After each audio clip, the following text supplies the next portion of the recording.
Welcome to our deep dive into EU regulations on technology transfer agreements. Oh, yeah, those are fascinating. They really are. It's about how companies can share technology without stifling competition. And the EU has quite a bit to say about it. We're going to try to break it all down using some key legal documents. Absolutely. We'll see how those rules affect both collaboration and de-competition in the European market. For anyone who's not a lawyer, Hmm. can you quickly explain what exactly are technology transfer agreements? Well, imagine a company that's developed some amazing new tech, like a patent or maybe the secret recipe for a self-healing phone screen. Oh, okay, I'm listening. That company, the one that owns it, is called the licensor, and they might want to let other companies use their tech. So like giving them permission to use it. Exactly, but with a contract, and that's where the technology transfer agreement comes in. It covers things like how the licensee can use the technology, what they need to pay for it, and any limits on its use. So these agreements are like the legal framework for sharing knowledge. Right? They're essential for driving innovation because not every company can invent everything from scratch. That makes sense. But there's got to be a potential downside too, right? Okay. What's to stop companies from using these agreements to just crush their rivals? That's where the EU's regulations come in. The Yeah. core legal framework is Article 101 of the Treaty on the Functioning of the European Union, or Article 101 for short. Okay, Article 101, got it. It's all about making sure these agreements don't turn into tools for anti-competitive behavior. Like what kind of behavior? Well, think about it. Companies could agree to fix prices with each other, eliminating competition. Oh, that sounds bad. Or they could divide up the market, deciding who gets to sell where. And they might even force a licensee to only use their technology, shutting out any competitors. So Article 101 basically says no price fixing, no market sharing, and no forcing licensees to use only one company's tech. You got it. It's about preventing agreements that harm competition. But how do companies even know if their agreements are okay? It must be tricky to navigate all these rules. It can be, which is why the EU has something called the Technology Transfer Block Exemption Regulation, or TTBU for short. TTBER, another acronym. Yeah. So it's like a simplified guide to help companies follow Article 101. Exactly. It's like a safe harbor. If your agreement fits within the TTBER, you're generally in the clear.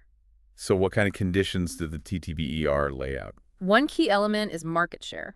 If two companies are competitors and want to collaborate, their combined market share can't be too high. Makes sense. Got to prevent those mega monopolies from forming. Right. If they're not competitors, there's a bit more leeway.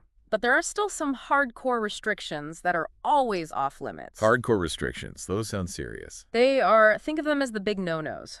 One example is price fixing. Companies can never use these agreements to manipulate prices. Okay, that seems pretty straightforward. Another one is restricting passive selling. So if a company in France licenses technology to a company in Germany, that German company can't be stopped from selling products using that tech to someone in Italy if the Italian customer contacts them directly. So they can't block sales just because they're outside a certain territory. Exactly. And then there are things like non-challenge clauses, where companies agree not to question the validity of each other's patents. That's also a no-go. Wow, so the EU really has thought of everything. But what happens if an agreement doesn't fit neatly into the TTBER's guidelines? Is it automatically a problem? Not necessarily. Agreements that fall outside the TTBER are looked at on a case-by-case basis. So there's still hope for those agreements. Definitely. They just need to go through a more detailed assessment under Article 101. The EU looks at the market power of the companies involved, how easy it is for new companies to enter the market, and most importantly, whether the agreement generates enough benefits to offset any potential downsides for competition. It sounds like a balancing act weighing the pros and cons. You got it. And this is where things get really interesting because technology is always changing. The EU's rules need to be flexible enough to adapt to those changes. So it's not just a static set of rules. Right. To really understand how this all works, we need to look at the specific types of restrictions that are often seen in these agreements. Okay, let's do it. What kind of restrictions are we talking about? Well, one common type is royalty obligations. Those are the payments licensees make to use the licensed technology. Right, so the licensor gets paid for sharing their tech. Exactly. Royalty obligations are generally okay, but they can be a problem if they're used to squeeze out competitors. Like making the royalties so high that smaller companies can't afford the technology. Exactly. Another common restriction is exclusive licensing, where one company gets the sole right to use the technology in a specific market.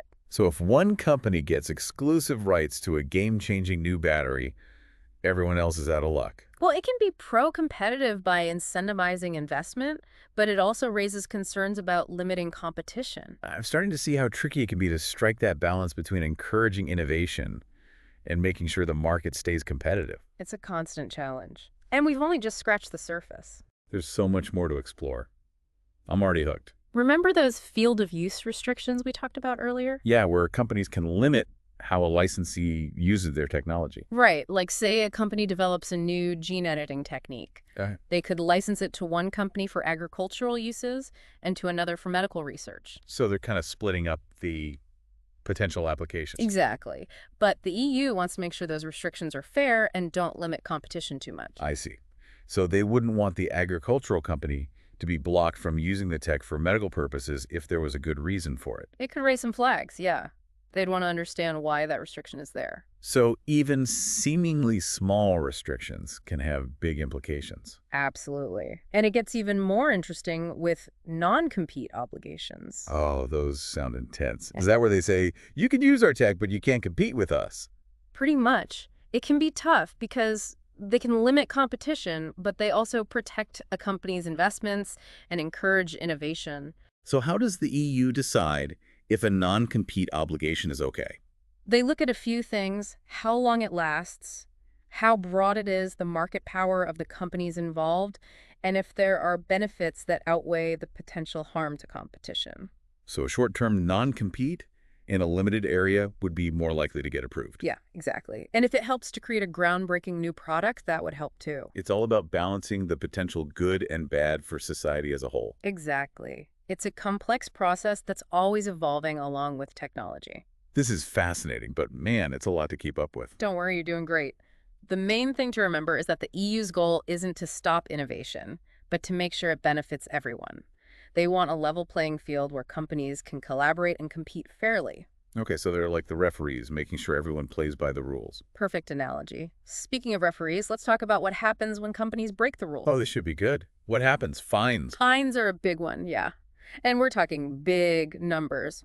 Millions or even billions of euros. Wow, so they're serious. Any examples of companies getting in trouble? Oh yeah, plenty. One case involved Lundbeck, a pharmaceutical company. They were found to have made deals with generic drug makers to delay cheaper versions of their medication. So they were trying to keep prices high and prevent competition. You got it. And the EU fined them over 93 million euros for it. Ouch. I bet that made them think twice. Another interesting one is the Motorola case. It involved what are called standard essential patents. Wait, back up. Standard essential patents, what are those? They're like the essential building blocks of a technology. For example, a patent for a tech that lets your smartphone connect to Wi-Fi. Okay, so it's something everyone needs to use. Exactly. Well, Motorola owns some of those for video compression tech, and they were accused of charging way too much in royalties. Because they knew companies had no choice but to use their tech. Yeah, basically. And the EU ruled against them, saying they'd abuse their power. I'm sensing a theme here. The EU does not tolerate companies taking advantage of their position. You're catching on. They're all about maintaining a level playing field. But let's be real, keeping track of all these rules and agreements must be super complicated for companies. It can be, for sure. But that's what lawyers who specialize in this stuff are for. True. But even for us non-lawyers, it's good to understand the basics of how it all works. Definitely. It's all about balancing innovation with competition, making sure the market stays healthy and benefits everyone. It's a delicate balance, for sure.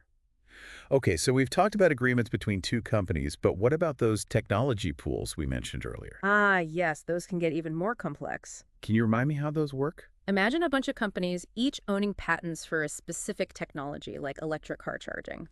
And they decide to pool those patents together and license them as a package. So instead of dealing with each company separately, you can go to the pool and get everything at once. Right. It simplifies things and can lower costs. But because it concentrates so much power, the EU really has to watch those pools carefully. Makes sense. They don't want the pool turning into a monopoly. Exactly. They want to make sure they're not being used to fix prices or exclude competitors or block innovation. So what do they look for when evaluating a technology pool? Well, one big thing is open participation. Anyone should be able to join, not just a select few. They also look at whether the patents in the pool are truly essential. No sneaking in extras just to jack up the price. So no funny business allowed. What else? Transparency is key.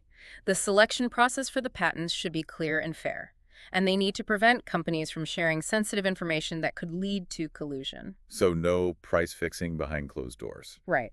And the pool has to license its technology on fair, reasonable, and non-discriminatory terms, often called FRAND terms. Fran got it.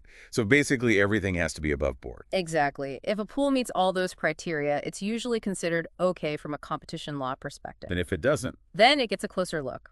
The EU will do a more detailed assessment considering all the factors we've been discussing, market power barriers to entry, and so on. it sounds like the EU has a lot on its plate trying to keep up with all this. They do, but it's crucial work. They're responsible for shaping the European market and ensuring that innovation benefits everyone, not just a few powerful companies. It's really making me appreciate how important these regulations are.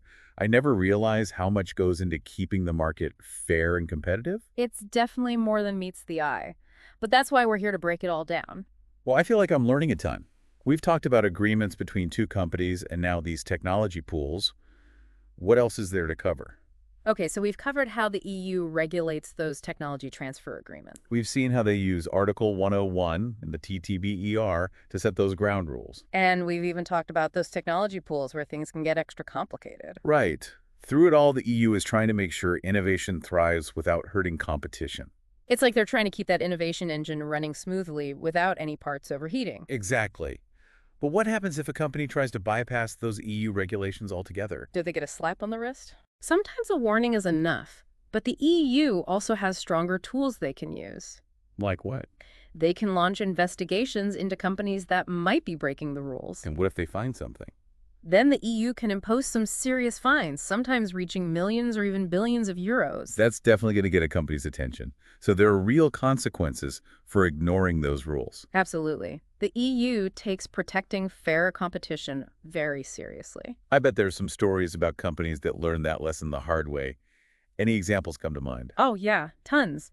One that comes to mind is the Microsoft case from back in 2004. I think I remember hearing about that one. Well, they were accused of bundling their Windows Media Player with their Windows operating system. Oh yeah, so you had to get their media player whether you wanted it or not. Exactly. And the EU saw that as an abuse of their power in the PC market and fined them almost 500 million euros. That's a lot of money.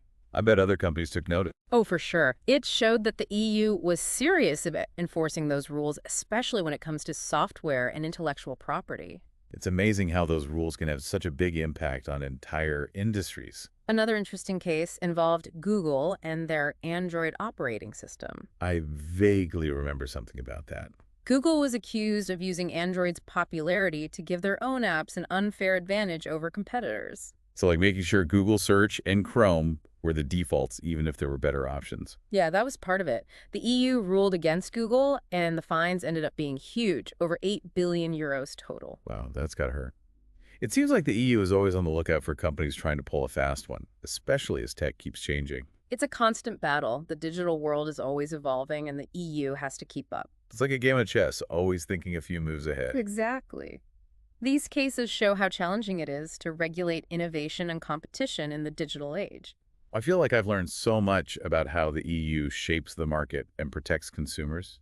It's all about making sure innovation benefits everyone, not just a select few. It's like creating a garden where all the plants can thrive, not just the ones that are the biggest and strongest. That's a great way to think about it, and it's a continuous process as technology keeps changing. We've really covered a lot in this deep dive, from the basics of those agreements to those big legal cases and how the EU is trying to manage that whole digital landscape. We looked at Article 101, the PTBER, and even those complex technology pools. And we saw how the EU uses its power to make sure companies follow the rules and that innovation serves everyone. It's been a great journey exploring these important topics. I feel like I've gained a much deeper understanding of how technology innovation and competition all work together. And how the EU plays a key role in shaping that ecosystem.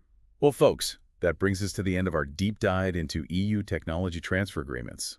I hope you found it as insightful as I have. Remember to stay curious, keep exploring, and keep asking those tough questions. Until next time.